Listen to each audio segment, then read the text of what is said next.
Dito naman tayo igan sa mababang parte, dito sa may ilog ng Malapit River. Ganyan po ang level ng tubig dito. Medyo malapit na po ang tubig dito sa may Ginawaran Cobag. Pumasok po ang ilog mga igan hanggang dun sa dulo. Pwedeng humabot na po doon ng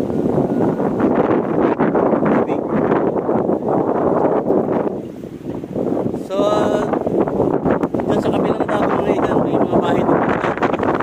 Sa ayun po, hindi po kayo makikita yung mga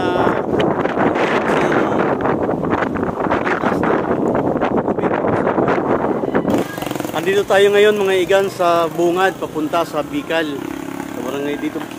Sa barangay Bicol dito sa bayan ng Taramuan.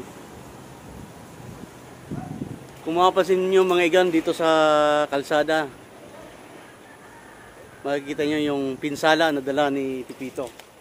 Yung malalaking puno na nabuwal, yung mga sanga na bumagsak. Malaking perwisyo na naman ito mga igan sa mga motorista na dadaan dito sa Bicol. Yan po ang kalagayan dito mga igan sa barangay Bicol.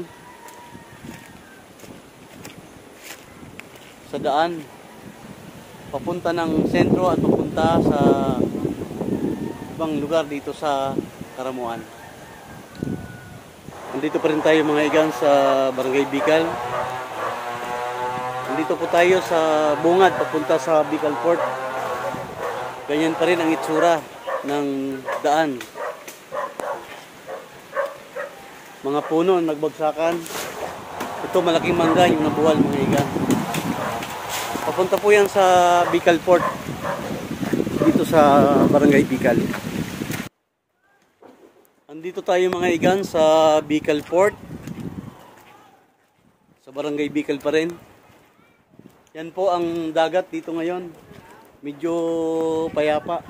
Hindi tulad ng nakaraan, medyo maalon. Ngayon mga igan, yan ang dagat. Medyo tahimik. Pero sa bandang dulo, makikita mo mga igan, medyo maalon doon sa bandang dulo.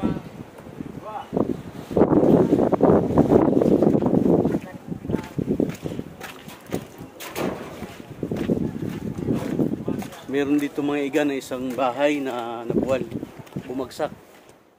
Yan mga igan. At yung bahay din dito mga igan, tanggalan siya ng bubong.